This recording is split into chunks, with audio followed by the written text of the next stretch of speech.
administration ng City Central School, ang ating mga guro, the assistants to the principal, and then andito rin ang bumibisita, sumama sa akin, Mayor Maxen of Opol, to the teachers, the administration, the parents that are always part of our educational system.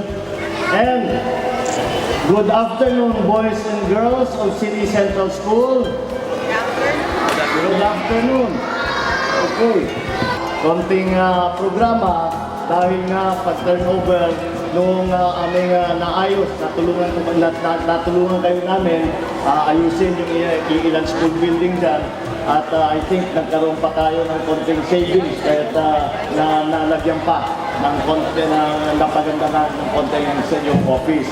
At alam nyo po, ito ang nagiging priority ko. Basta may request sa akin na manggaling sa iba't ibang eskwelahan, basta school building, basta rehabilitation ng school building, yan ang aking laging inuuna.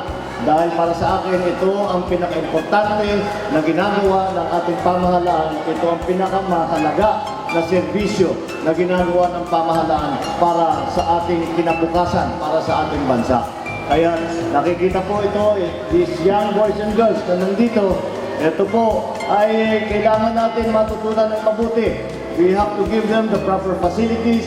We have to give them the well-trained teachers who are well supported by the government. Nang sa ganun, itong ating mga kabataan ay magiging marunong, magaling, masipag, mabuti, at sa ganun ay magiging mas maganda ang ating bansa. This is the basic proposition of education.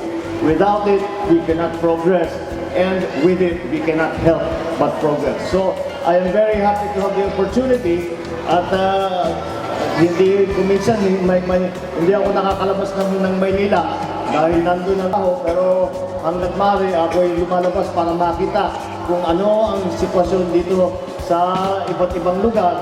At sa ngayon ay marami na akong napakinggan, marami na rin ako nakausap. Ito lahat ay dadaling ko pagbalik namin ng session para naman ang larangan ng edukasyon ay matulungan dahil nga sa aking pananaw, ito ay napakahalaga. So, I am very happy to have been able to help, at despite all of the problems that we are having, I am always here basta't sa mga kabataan, basta't para sa mga guro, para sa edukasyon. Nandito po akong tumutulong sa inyo. Maraming salamat. Thank you.